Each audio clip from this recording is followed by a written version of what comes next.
ఇవే మనిషి గుడ్లు దానికంటే మీకు తెలుసో లేదో, ఇప్పుడు గుడ్డు తిన్నా చికెన్ తిన్నా అనారోగ్యం. అవి గుడ్డు కాదు, అది ఒక రకమైనటువంటి తయారు చేసినటువంటి ఒక విషతుల్యమైనటువంటి ఆహార పదార్థం.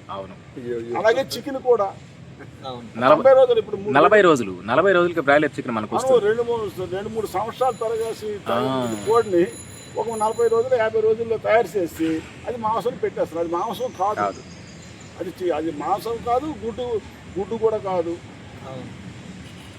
దీన్ని పక్కన పెట్టేసి వాడి మీద వీడి మీద ఇది అది అంటే ఈ దేశంలో పేదోలే మనుషులు, మరి ఉన్నత కులస్తులు మనుషులు కారా? ఇంకెందుకు ఉన్నత కులస్తులు కాదండి, అసలు బ్రాహ్మణులు ఎలా పుట్టారు?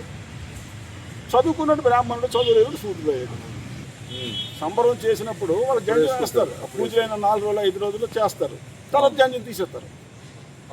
బ్రాహ్మణుడే కాదు, మనము జంజం వేసుకోవచ్చు, మనము ఉపనయనం తీసుకోవచ్చు, మనము బ్రాహ్మణులకు బ్రతకొచ్చు, కానీ అదొకటి ఉండలేమని భయం. నువ్వు ఆచరించడం లేదు, నీకు ఇంట్రెస్ట్ లేదు. ఎందుకంటే నువ్వు శ్రామికుడు, నువ్వు కష్టపడకపోతే, నువ్వు పండించకపోతే వ్యవసాయం లేదు, వ్యవసాయం లేదు, నువ్వు తింటలేదు. ఇప్పుడులాగా నువ్వు అనుకోరంటే ఇజ్రాయిల్ నుండి బియ్యం తెస్తాము, చైనా నుండేమో నూకలు తెస్తాము, రష్యా నుండేమో ఇంకా ఆవకాయ తెస్తాము, ఇలా లేదు అప్పుడు బతుకు.